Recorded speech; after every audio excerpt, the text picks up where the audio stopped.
they came out of the woodwork, after the flashlight. Everybody was at our disposal. And Tyrone and Tangelo, that was a show by itself. The drummer and the percussionist. They could do the show for half an hour. Well, I want to just thank you because the opportunity that the Brides of Funkenstein, that set the tone for my professional career. You cannot pay for that experience, to be in front of that many people singing, because I came in right at where you were like at the top, very at the top. You had knee deep. 78 was the top year. Yep. The Brides of Funkenstein, Parlette, those were the girls in the organization. Those y'all were the women soldiers, because Uncle Jam's army. Along with Jessica, Belita Woods,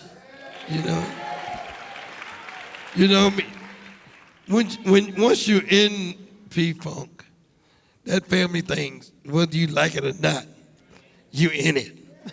You might hate that you're in it. You might hate that you love it so much, but that's the way it is. I ain't never wanted to go nowhere else. I ain't never tried to go when everybody say it's over, it's finished. You want to do something? No, I ain't got started.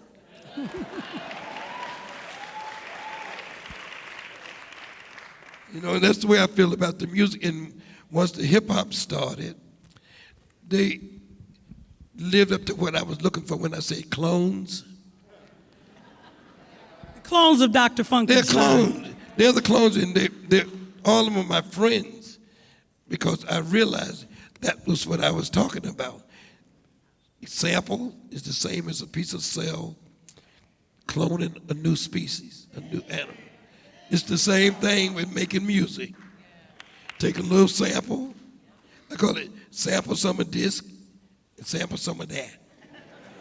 I made a record just for them to sample, because they're going to need some music. If they're going to sample something, they're going to need something to sample. Real music. Yeah. I mean, I have no problem with computers. That's what time it is. I'm going to get my old ass in line. I'm going to sample myself. You sampling them, sampling you. Right. The record we got out now called, the same as the book, Brothers Be Yo Like George. Ain't that funkin' kind of hard on you? Yeah, I say I was hard when I started. I'll be hard when I get through, But those songs is where we took stems, played new stuff over it. We sampled ourselves. That's what they do today. That's where you can make music. So we had to acknowledge that and join them. I ain't gonna fight them, because kids are supposed to put your ass out to pasture. You're supposed to get out of their way. I refuse to go.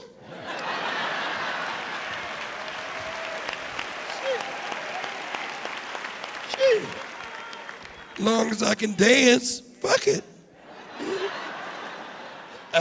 And I try to dance, My great-grandkids, they all be paying attention to the funk. Well, your grandkids play with you now. All of my grandkids, I got about 5, 6, 7 of them in the band now. The legacy continues. Not only my kids, Gary's son is in the group. Second and third generation. Trey Lute, and all of his kids are in there. They're singing the bride songs, right? They're singing Spanish. They're singing Spanish in our sleep. My 2 granddaughters. Wow. So no, it's still one nation under a groove. So I went to see Straight Outta Compton, and I was blown away. I mean, the opening scene, there's your albums surrounding Dre is sleeping on them. Well, and when I was so moved by the tribute, because it really, for me, the movie was a tribute to you and your legacy and the inspiration of the music. And they were going through battles. They were being manipulated their enthusiasm, their passion for the music. They were being manipulated by the managers and the record company producers. And it seems that that's a historical thing, that the artist is always vulnerable to the other people. What do you have to say? I'm glad you said it like that. That's a good way to get into it. 'Cause you don't want to just jump into it. It sounds like I'm bitching. But I am. That movie is a good example of what the industry has been. I mean, it's a real good example because NWA, one of the first groups that, sampled not one of our songs. They would sample 4 and 5 songs in one of their records, in each one of their records. And we're tight like that. I mean, I have no problem. Cube just did my video for my new record, him and Kendrick Lamar. So I have no problem, with that. You know what I'm saying? But we've never gotten paid for not one of those samples. And I was sitting up in the movie going, ka-ching, ka-ching, but that wasn't true. Okay, right. I mean, I know eventually we're going to get that. There's no way in the world they're going to get away because the music is never going anywhere. Everybody's going to want to put their stories out like that, and each one of them that put it out has got samples in it. 1,100 songs of ours. They changed the titles. They changed the name of the people that write them. You can go to the Copyright Office, the U.S. Copyright Office. They got the power to get in there and change it. Take your name off and put names like Bain and Crane. Builder Bain. I don't know who that is.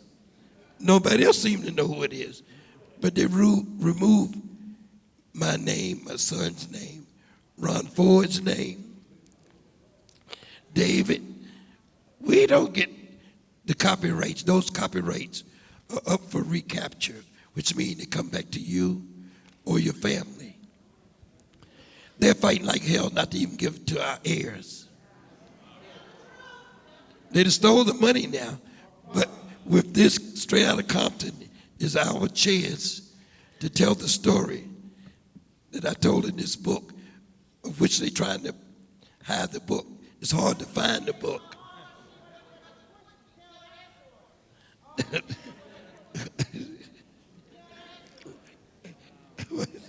Go ahead. All she wanted was what? A quickie. A quickie. Oh, oh yeah. Well, all the songs. All she wanted was a quickie don't belong to George now. Right, it's one of those same songs that's involved, that's in Bridgeport music. And Let's Play House. That's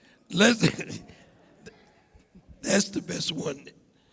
Let's Play House was sampled by Humpty Dance.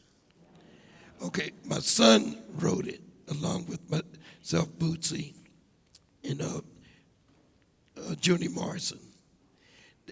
They've taken my son's name off of the copyrights. Now, I'm on that record on another song, but they put my name on the song because they was already stealing my stuff, suing me. Took my son's name off, put my name on that, then took the copyrights and put it in Bridgeport. When we showed them that that song was not a part of my company, I didn't write it, they gave it back to my son, but they still haven't paid him for Happy Feet 2, Wild Wild West. I mean, Humpty Dance is one of the biggest sample records in the world, and that's one of our songs. And you'll find this Bain and Crane name. We don't know who that is. Now, give us an idea of how much money that represents. Over $250 million. You talk about 30 years of your top stars, Tupac's, Dre, Snoop's, You're talking about almost all of the hip-hop world, Rakim, everybody that, have done something have sampled the songs. And what steps are you taking to? We've been to Congress. We've been to the FBI, which we still talking to. Okay. And we're going to fight this. I mean, I found out the only way I could really fight it, I couldn't come up here like my man said before, a crackhead bitching about what I had lost because I was on crack. I couldn't do that. I had to make sure that I changed my image.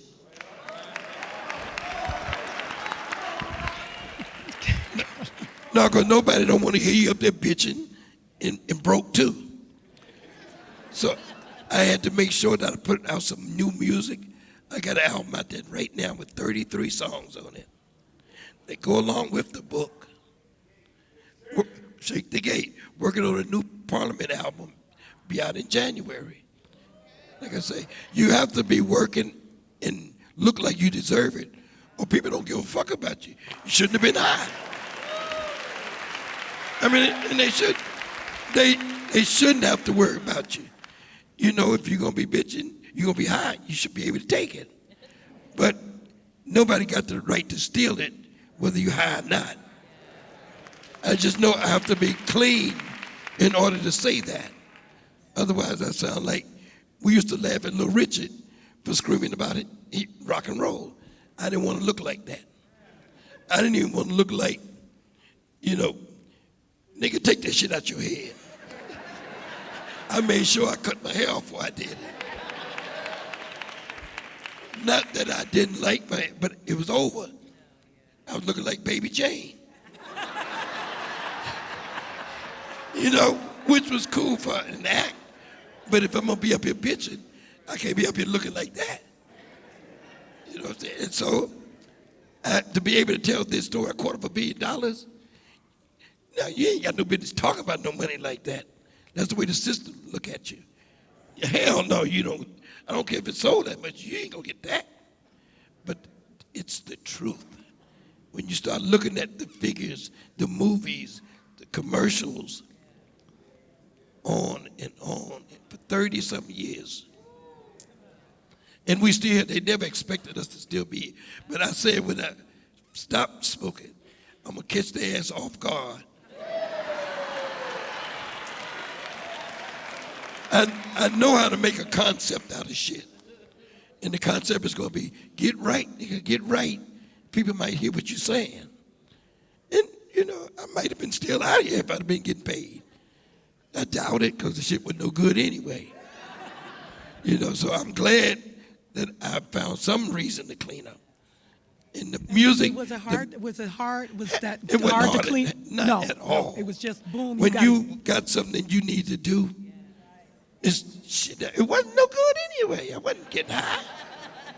I get high as smoking medical marijuana. Are you menopausal? No. No. My reason for getting medical, I just quit my crack habit. That's enough stress. You need some marijuana. But it really wasn't hard at all, for real.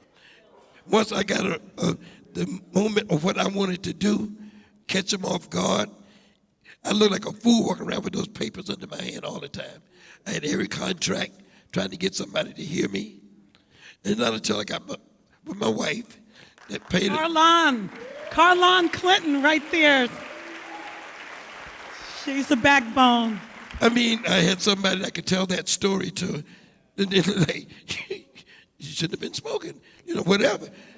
I could take that, but at the same time, help me organize it.